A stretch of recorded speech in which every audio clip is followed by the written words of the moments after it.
Hey guys, just got done watching 1991's Freddy's Dead, The Final Nightmare. Uh, that's four Nightmare on Elm Streets I've watched.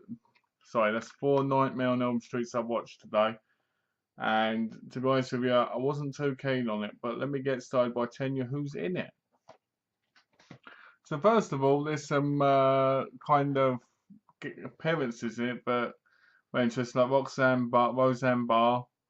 Uh, Johnny Depp was the guy on the TV. So I'm guessing that was interesting. Tom Arnold, Alice Cooper played Freddy Krueger's dad. What's going on here? Then you had Yaphet Kotto. I might have said that wrong. He played Mr. Big. Kananga in Live and Let Die. So that was quite amazing. You had Breckenmeyer who played Spencer, who was in Road Trip. You had Ricky Dean Logan as Carlos, Leslie Deanne as Tracy, Sean Greenblatt as John Doe, Lisa Zane as Maggie Burrow, and obviously Robert England as Freddy Krueger. So basically, what happens is at the beginning, there's a guy on a plane and he's really nervous. He wants to change seats. And over time, basically, the plane falls out the plane and he basically lands in this house. As the house is going down as well, Freddy Krueger comes down on a witch's broom, a bit like Wizard of Oz style, and it ends up crashing, but the boy lives.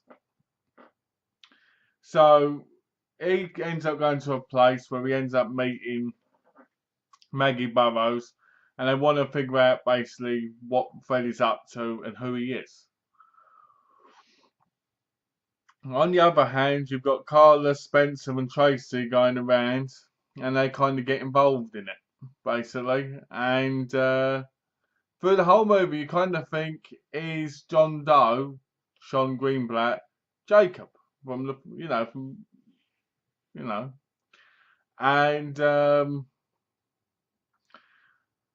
it was quite good at first. I was getting into it a little bit, and then it started going downhill. Like they're looking around, and they go to these places, and then basically Tracy, Carlos, and Spencer stay in the old Nancy house. Nancy, Jesse house again. And to be honest with you, the amount of times they use it in the films, you'd think it was haunted by Robert England, and that he owned it. As Freddy Krueger. You'd think Freddy Krueger owned the place. You'd just be like, ugh. It's like constantly using it, and it's always abandoned. There's no one in it, but everybody ends up staying there. The amount of guests it has. So you've got Carlos laying down on the bed, and basically he wears a hearing aid. And in his dream, Freddy Krueger cuts his ear off. Oh, excuse me.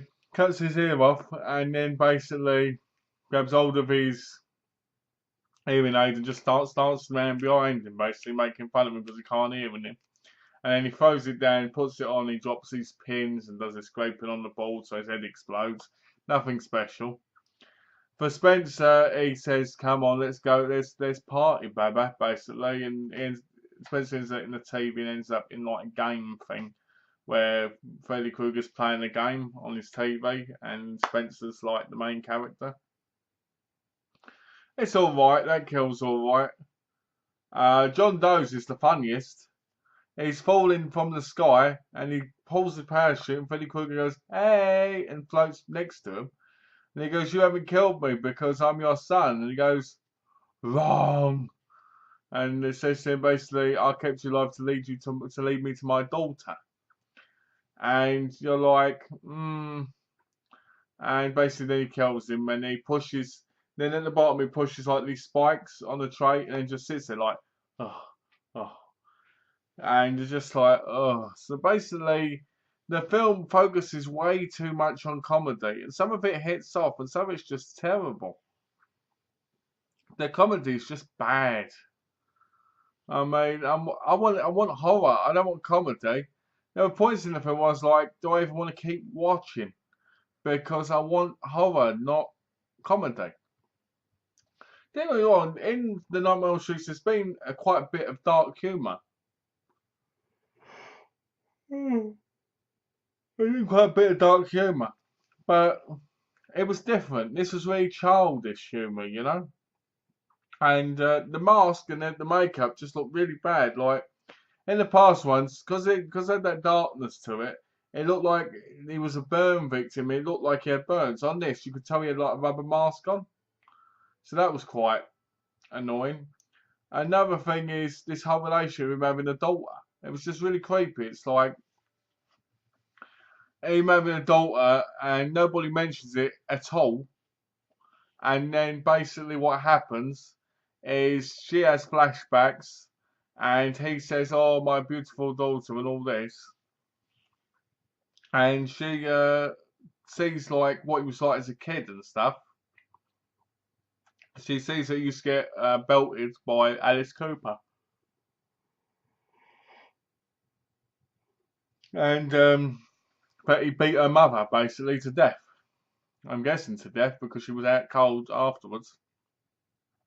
And then they have this daughter-father fight, and she blows him up, and you're just like, oh yeah. And it shows a flashback of him being burnt by the family finally fired to kill him, to burn the place up. And these three flying demon things saying to him, "Oh, we know what you want, Freddy. We know what you want. We'll help you live forever." And then they go inside him. But when he explodes, they come flying out laughing, and you're like, what? You just sit there going, what the fuck is this? You know what I mean? And it's just like it's a proper 1990s movie, early 90s, where the 80s had gone, the great years of horror, and for some reason they wanted to do a comedy horror of this. The film feels like a parody of the actual Nightmare on Elm Street universe. It's that silly, you know. It's like they decide, oh, let's make a parody. We'll get Robert Englund to play Freddy Krueger, so it looks real, and then we'll just do it like that. You know, a lot of people probably wanted Alice back. You know, to go play Alice. And I would have liked that too, to be honest. And from what I read up, John Doe was meant to be Jacob originally, but they scrapped it because they wanted to make it different. Well, there's no explanation why Freddy's back, other than that he's got this last person from Spencerville or whatever it's called, and basically that he wants him to lead him home to his daughter, and then he takes over his daughter, and then he leaves his daughter, and you're just like, what is this all about? It's far from a horror film. I won't call it a horror film at all. I'd call it more of a comedy film with some little horror elements in it. I didn't like Lisa Zane. She, as Maggie Burrows, she looked dead halfway through it, and she just looked like she was being over the top. Robert Englund was great, but it's too comedy. It should have been more intimidating and scary. To me, it was an easy payday for him. John Greenblatt was pretty good as John Doe. He quite convincing as someone who actually wasn't sleeping and was like losing it. Leslie Diane as Tracy was quite good. Ricky Dean Logan's Carlos. He was alright for how long he was in it. Beckley Meyer as Spencer was very young, and you could tell that. As well as I've seen him in a few other things, and he's alright, but I've never thought of him as anyone like a big player or anything. Doc by Yaphet Kotto, basically, he was great in it. He looked the same as he did in Live and Let Die. It was gobsmacking 20 years later. Basically, he told them the idea that they need to pull Freddy out in order to kill him, which was the exact same thing that we heard before in the original Nightmare on Elm Street, and that didn't work, but it works in this. And then you got Tom Arnold and Roseanne Barr just popping it for like a few seconds. And they were alright. To be honest with you, I didn't really care about them that much. And Alice Cooper was like just, you know, a cameo, I guess, like popping in. The film to me was nothing like the Nightmare on Elm Street films. It's alright. It's alright, I guess, if you want to watch a film with some sort of Freddy Krueger reference. reference, but this is not that film if you want to watch a proper horror film. I just feel really disappointed with it. I actually preferred 5 more than this one, so, and I didn't say very much about number 5. The ending was lackluster and stupid, and the whole thing of Freddy Krueger having issues with his daughter and all that stuff just seemed really stupid to me. Um, a lot of because there is nothing really to say about other than negatives. And I don't want to go on about negative after negative because I just don't want to put the film so bad down. But it's ain't a review, but it's a rant or rant or whatever you want to call it. I just found it disappointing.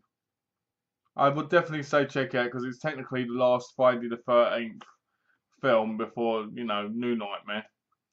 So give it a go.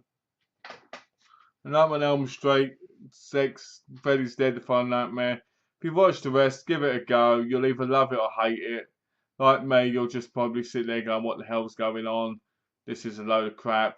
Oh, another thing is Tracy, the one who plays Tracy in the movie. Well, Tracy's dad used to molest her, and this is another thing I had a problem with. It go from serious comedy, it go from real childish comedy to serious horrific things like her dad molesting her and Freddy Krueger bringing it up with him trying to touch her up and stuff as a dad, and I didn't like that because it was like, oh, it's comedy, ha ha ha ha, So I didn't like that either because the time was bad on all of it. But yeah, if you've seen the rest of them, give it a go. It's nothing special. It's not that great. I give it a 1.5. But if you watch the rest of the series, you owe it to yourself to watch it just to kind of say you've seen them all. So yeah, that's Nightmare on Elm Street 6, The Final Nightmare. Freddy's Dead, The Final Nightmare. Thanks for watching, guys, and I'm off to bed.